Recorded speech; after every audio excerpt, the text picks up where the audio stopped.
అన్ని రాజకీయ పార్టీల్ని ఒక కూటమిగా చేసి ఆ రోజు వరకు పరిపాలిస్తున్నటువంటి కాంగ్రెస్ పార్టీని కోకటి వేలుతో ఈ దేశం నుంచి పెకలు వేసినటువంటి మహానుభావుడు మన నాయకుడు ఎన్టీ రామారావు గారు. ఎవరూ ఊహించలేదు, కలలో కూడా అనుకోలేదు.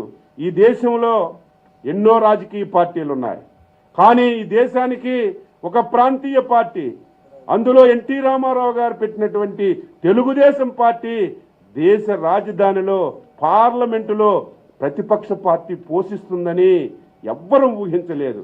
అటువంటి మన పార్టీ ప్రతిపక్ష పార్టీ పోషించిందంటే దానికి మూల పురుషుడు ఎన్టీ రామారావు గారని ఈరోజు గర్వంగా చెప్పదలిచాను.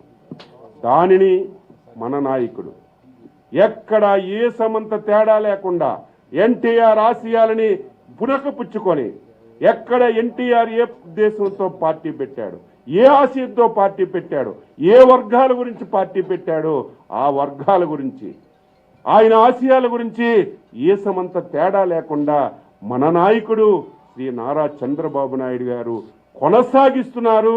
నేను ఒక వ్యక్తిగా, పార్టీ కార్యకర్తగా నేను గర్వపడుతున్నానని చెప్పి ఈ సందర్భంగా తెలియజేస్తున్నాను. 42 సంవత్సరాల సుదీర్ఘ పాలనలో, సుదీర్ఘ అనుభవంలో తెలుగుదేశం పార్టీకి కష్టాలు అనేకం వచ్చాయి, ఇబ్బందులు అనేకం వచ్చాయి. కానీ మన నాయకుడు చంద్రబాబు నాయుడు ప్రతి కష్టాన్ని అనుకూలంగా మార్చుకున్నాడు. ఎంతోమంది పార్టీలో పుట్టి అనుభవించి ఎంతోమంది పార్టీని విడిచి వెళ్ళినా సరే మన పార్టీ చెక్కు చెదరకుండా 42 సంవత్సరాలు నిలబడిందంటే ఈ పార్టీకి పునాదులు, ఈ పార్టీకి కర్మ కర్త క్రియ కార్యకర్త అని చెప్పి ఈ సందర్భంగా తెలియజేస్తున్నాను. కార్యకర్త గట్టిగా ఉంటే, కార్యకర్త ఈ పార్టీకి అండగా ఉంటే ఎవరు ఏం చేసినా ఈ పార్టీని ఏమీ చేయలేరని నమ్మిన వ్యక్తి శ్రీ నారా చంద్రబాబు నాయుడు.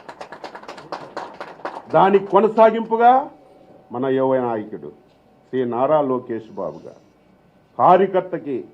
కార్యకర్త కష్టం వల్ల, కార్యకర్త శ్రమ వల్ల కార్యకర్తలు ఆస్తులు కోల్పోయారు, ప్రాణాలు కోల్పోయారు, కుటుంబ సభ్యులను కోల్పోయి కష్టం వచ్చిన పార్టీకి అండగా ఉన్నారు.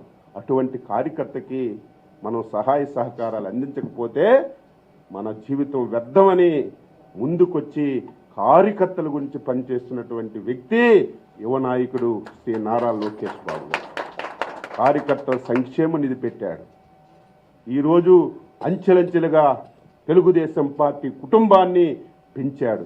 పెంచడమే కాదు, దేశంలో ప్రపంచంలో ఒక ప్రాంతీయ పార్టీలో ఏదో ఇంటిలో కూర్చొని రాయడం కాదు, ఏదో ఓటర్ లిస్ట్ పెట్టుకొని రాసుకోవడం కాదు, ఎవరికి నచ్చిన విధంగా ఎవరి ఇంటిలో వాళ్ళు ఈ పార్టీ మీద అభిమానంతో స్వచ్ఛందంగా ఆన్లైన్లో సభ్యత్వం తీసుకొని 1 కోటి మంది కుటుంబ సభ్యుల్ని మనకు అందించినటువంటి మహానేత, మన యువనేత శ్రీ నారా లోకేష్ బాబుని గర్వంగా నేను చెప్పదలిచాను. గత 5 సంవత్సరాలు అనేక ఇబ్బందులు వచ్చాయి, అనేక సమస్యలు వచ్చాయి, పార్టీలో చాలా కష్టాలు వచ్చాయి. అయినా సరే 5 సంవత్సరాలు అందరూ